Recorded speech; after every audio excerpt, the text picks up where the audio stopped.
خوش آمدید. ایک تو ہمارے ہاں ملکی سیاست ہے, لیکن ایک بین الاقوامی سطح کے اوپر اس وقت جو بہت بڑا ایشو بن چکا ہے وہ حماس اور اسرائیل کے درمیان جو اس وقت ایک جنگ کی کیفیت ہے, صورتحال ہے, باقاعدہ جنگ اس کو کہا جا رہا ہے. اس میں فلسطین ویسٹ جو ہے ان کی طرف سے بہت باقاعدہ پوزیشن اسرائیل کے حق میں لی جا رہی ہے, لیکن مسلم ممالک کا جو ریاکشن ہے, جہاں پر ضرور پاکستان کی طرف سے بھی جو پرائم منسٹر ہیں کیئر ٹیکر, انہوں نے کیئر ٹیکر وزیر خارجہ دونوں کی طرف سے اس کے اوپر فوری طور پہ بیانات تو جاری ہوئے, لیکن جو دیگر مسلم ممالک ہیں مشرق وسطیٰ کے, ان کے حوالے سے ضرور یہ سوال ریز کیا جا رہا ہے کہ کنسسٹنٹلی یہ بات کیوں نہیں کی گئی. ہمارے ساتھ جو تینوں مہمان ہیں, میں جاننا چاہوں گی کہ ان کی اپنی سیاسی پولیٹیکل پارٹیز کے بہاف پہ بھی اس کے اوپر کیا پوزیشن ہے. پہلے کنڈی صاحب, آپ سمجھتے ہیں کہ جو آواز اٹھائی جا رہی ہے مسلم ممالک کی طرف سے کاز کے لیے, اور پاکستان کی تو اس کے اوپر ایک بہت خصوصی قسم کی ایک پوزیشن ہے بہت پہلے سے, وہ کافی ہے یا اس سے بڑھ چڑھ کے بات کرنی ہوگی؟ دیکھیں, پاکستان کی آواز اس لیے بڑی خصوصی ہے کیونکہ کشمیر اور فلسطین کا جو کاز ہے وہ تقریباً ایک ہی طرح کا ہے.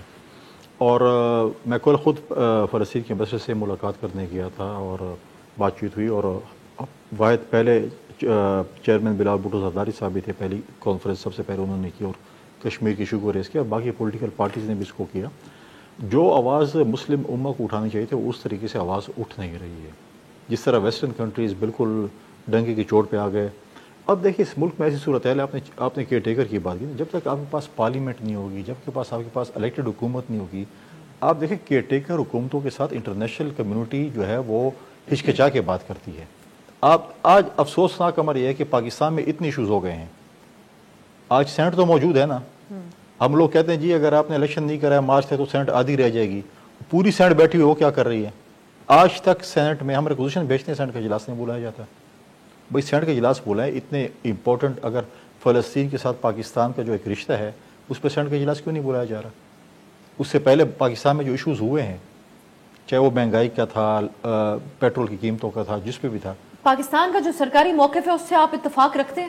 میں سمجھتا ہوں کہ ہمیں اس سے بھی تھوڑا سا بڑھ کے موقع بڑھ کے بات کرنی چاہیے. بالکل کریں. دیکھیے فلسطین کے ساتھ جو ہمارا ایک رشتہ ہے پاکستان کی عوام کا خاص کر, وہ حکومتوں کے لیول پہ نہیں ہے. دیکھیں ہماری پارٹی کا اپنا ایک جو رشتہ پاکستان پیپلز پارٹی کا شہید ذوالفقار علی بھٹو سے لے کر آج تک کا, وہ ایک اپنی جگہ پہ ہے. لیکن پاکستان کی عوام کا جو رشتہ فلسطین کے عوام کے ساتھ ہے وہ ایک اور رشتہ ہے, جس پہ میں سمجھتا ہوں کہ ابھی بھی ہم تھوڑا سا جو ہے وہ بیوروکریٹیکلی جو ہے وہ سٹیٹمنٹ دے رہے ہیں. یہ رانا صاحب, بہت سے لوگ یہ بات کہہ رہے ہیں کہ اب ہم وقت کے ساتھ ساتھ اس حوالے سے بہت زیادہ ہی محتاط ہوتے جا رہے ہیں, لیکن یہ چیز بھی پوری دنیا نے ایک جو دیکھی ہے اس کے اوپر, میں تو ہپوکریسی کا لفظ استعمال کروں گی کیونکہ یہ ایک طاقتور کی اور کمزور کے درمیان جنگ ہے, اور دنیا جو ویسٹ ہے ان کو یہ ضرور نظر آیا جو حماس کی طرف سے حملہ ہوا, لیکن اس سے بہت دن پہلے سے جو صورتحال غزہ میں جاری تھی وہ نہیں نظر آئی. آپ کے جو پارٹی قائد ہیں نواز شریف صاحب, وہ سعودی عرب بھی جائیں گے. عرفان صدیقی صاحب نے بتایا کہ کوئی سرکاری ان کی ملاقات تو وہاں نہیں ہوگی, عمرہ کریں گے, لیکن کیا آپ کی جماعت سمجھتی ہے کہ اس سے زیادہ ہمارا ری ایکشن ہونا چاہیے جتنا ہے, یا پھر پاکستان اسی حد تک کر سکتا ہے؟ دیکھیں آپ نے بالکل ٹھیک بات کی کہ مسئلہ یہ ہے کہ وہاں تو ہر روز زیادتی ہوتی ہے فلسطینیوں کے ساتھ. اللیگل سیٹلمنٹس جو ہیں وہ تو کبھی بھی نہیں رکی, اور اس کے اوپر اگر یونائٹڈ نیشنز ہے یا دنیا ہے تو وہ خاموش بیٹھی ہے. تو وہاں تو ہر روز وہاں ہیومن رائٹ وائلیشن ہو رہی ہے, اور یہ بالکل کمزور اور طاقتور کی جنگ ہے. اور جو حماس نے ان پرووکڈ حملہ کیا اس کو جہاں آپ سپورٹ نہیں کر سکتے, لیکن میں یہ سمجھتا ہوں کہ بدقسمتی سے یہ اس کو استعمال کیا جائے گا فلسطینیوں پہ اور ظلم کرنے کے لیے, جو کہ ہو رہا ہے, ہر روز ہو رہا ہے. اس کو ایک اور وجہ بنایا جائے گا اور گلا گھونٹنے کے لیے. تو اس پہ حکومت کو جتنی مذمت کر سکتے ہیں ہر فورم پہ کرنی چاہیے ہے, اور یہ فیلئر ہے. دیکھیں یہ ثابت کرتا ہے کہ یہ فیلئر ہے یونائٹڈ نیشنز کا, یہ فیلئر ہے سپر پاورز کا, جو دنیا کے اندر ہیومن رائٹس کے چیمپئنز بنتے ہیں, وہ ہر لحاظ سے فیل ہو گئے ہیں فلسطینیوں کے ان کو حقوق دلانے کے لیے. اور آج بھی اگر ویسٹ جہاں اسرائیل کی سپورٹ کر رہا ہے تو سوال یہی اٹھتا ہے کہ وہ ہر روز کیوں نہیں آواز اٹھا سکے فلسطینیوں کے لیے, کیوں نہیں وہ ہیومن رائٹ وائلیشن تو وہاں ہوتی رہی ہیں ان کے لیے کیوں نہیں کھڑے ہو سکتے اب جو ان کو یہ سب کچھ اتنا برا. شعیب صاحب ہم بہت ہی ان چیزوں کے اوپر بڑی ایک اس طریقے سے جب غور و خوض کرتے ہیں، یہ وائلنس یا ایکسٹریمزم یا اس قسم کے جو حملے ہوتے ہیں جس کے لیے رانا صاحب نے الفاظ تو ان پرووکڈ اٹیک حماس کا کہا، لیکن ایک بحث یہی اس کے اوپر تھی کہ اتنے عرصے سے جو چیزیں جاری تھیں ان ایٹراسٹیز کا جواب کسی نہ کسی طرح سے ضرور نکل کے آتا ہے اگر آپ لوگوں کو اتنا آپریس کرتے ہیں، جس کا وہ جواب آیا سامنے. لیکن اس کو پاکستان کو آؤٹ آف دا وے جا کے ڈیفینڈ کرنا چاہیے اگر آغاز حماس کی طرف سے ہوا، یا آپ سمجھتے ہیں کہ اس کے اوپر بھی ایک کیلکولیٹڈ پاکستان کی پوزیشن؟ نہیں، دیکھیں پاکستان نے بہت، میں کہوں گا کہ بہت ہی کمزور قسم کا انہوں نے اسٹیٹمنٹ دے کے فارغ ہو گئے. ان کو تو فوری طور پر OIC کو ایکٹیو کرنا چاہیے تھا. وہ ہمارے بھائی ہیں، ان کے اوپر جنگی جرائم کے مرتکب ہوئی ہے اسرائیل. جب دیگر سے مسلمان ممالک جو بڑی طاقتیں ہیں وہ نہیں لیڈ کر رہے تو اونلی نیوکلیئر پاور ہے پاکستان، نمبر 1. نمبر 2 مجھے بتائیں، ہمارا تو کشمیر ابھی ہم اسی طرح کے حالات سے گزر رہے ہیں. ٹھیک ہے، اگر کوئی نہیں کر رہا تو کیا ہم نہیں بولیں گے؟ رجب طیب اردگان نہیں بول رہا؟ کیا آپ کا ایران کا پریزیڈنٹ نہیں بول رہا؟ کیا اگر آپ کا واقعی انڈیپینڈنٹ آپ لیڈرشپ ہے تو OIC کو کیوں نہیں آپ ایکٹیویٹ کرتے؟ آپ کیوں ان مظلوموں کا ساتھ نہیں کھڑا ہوتا؟ مجھے بتائیں، جس کی زمین ہے، جس کے اوپر غاصبانہ قبضہ کیا ہوا ہے، جس کے اوپر روز آپ بچے مارتے ہیں، آپ لوگوں کو ظلم کرتے ہیں، وہ ان کو نظر نہیں آ رہا ویسٹ کو؟ یونائٹڈ نیشنز کی قراردادیں ہیں ان فیور آف فلسطین، آپ فلسطین کے حق میں کچھ بھی نہیں. وہ کہہ رہے ہیں جی وہ کیوں آگے؟ بھائی وہ آگے ہیں، ایک سانپ کھا رہا ہے سب بچوں کو، آپ کہہ رہے ہو سانپ کو چھوڑ دو. بھائی کوشچن یہ ہے کہ جو آپ نے ظلم کیے ہیں اور ظلم کی انتہا کی ہے، روز ان کے آپ بچے، عورتیں، خواتین، بوڑھے، آپ ان کو مارتے ہو، ان کو مسجد میں ذلیل کرتے ہیں، آپ لوگوں کے ساتھ زیادتیاں کرتے ہیں، اور جس انداز سے آپ نے ان کو رکھا ہوا ہے، یہ ان کی اپنی سرزمین پہ آپ قابض ہو اور ان کو آپ نے غلام بنا لیا. جو فریڈم فائٹر ہوتا ہے اس کو آپ کبھی کہہ سکتے ہو کہ اس نے غلط کیا ہے؟ وہ غلط کیسے ہو سکتا ہے کہ جب آپ اس کی زمین پہ جا کر آپ حملہ کریں گے تو وہ ڈیفنس میں کچھ بھی نہیں کرے گا؟ اگر اس میں ڈیفنس میں اگر اس نے کچھ کیا ہے تو آپ اس کو کہہ رہے ہو کہ نہیں وہ نہ کرے، اور وہ جو کچھ ظلم کر رہے ہیں وہ ٹھیک کر رہے ہیں. تو میرا خیال ہے کہ اس میں ہمیں سٹینڈ لینا چاہیے بہت اسٹرانگ، ہمیں کھڑا ہونا چاہیے فلسطینیوں کے ساتھ، اور ہمیں مسلم ممالک کو آپ یہ بھی کہتے ہیں انوالو ہونا چاہیے. اور یہ اس میں فیلئر ہے انٹرنیشنل طاقتوں کا، یونائٹڈ نیشنز کا. ایک تقریباً صدی ہونے کو ہے، ایک صدی کا مسئلہ کئی نسلیں آ کر کے ختم ہو گئیں، آپ نے اس کا حل کیوں نہیں کیا؟ آج بھی آپ ان کو غلام رکھ کے کیا مقصد حاصل کرنا چاہتے ہیں؟ ٹھیک ہے، تو بہت شکریہ شعیب شاہین صاحب، فیصل کریم کنڈی صاحب اور رانا احسان صاحب، آپ تینوں کے اور آپ کی رائے کا اس بات کا اظہار اس پروگرام میں کیا گیا ہے کہ پاکستان کو اپنے موقف کے اوپر قائم رہنا چاہیے، بلکہ اس پہ اپنے موقف کو سختی سے سامنے رکھنا بھی چاہیے. غزہ میں ناظرین جو ہو رہا ہے یہ ایک انسانی المیہ ہے، یہ طاقتور کی بدماشی ہے، اور جو دنیا ہے وہ لوگوں کے سامنے یہ بات ظاہر ہو رہی ہے، خاص کر ویسٹرن ورلڈ، کہ ایک بڑی ہی ناانصاف اور ایک انجسٹ جگہ بن چکی ہے دنیا. تو یہاں پر خدا سے دعا ہی کی جا سکتی ہے کہ جو ظلم و ستم چل رہا ہے اس کے اوپر لوگ جو ہے وہ غور کریں، خاص طور پہ جو طاقتور ممالک ہیں، اور اس کا کوئی حل نکل سکے، مزید بلڈ شیڈ یہاں پر، خون ریزی یہاں پر نہ ہو. آج کے لیے اجازت دیجیے، خدا حافظ.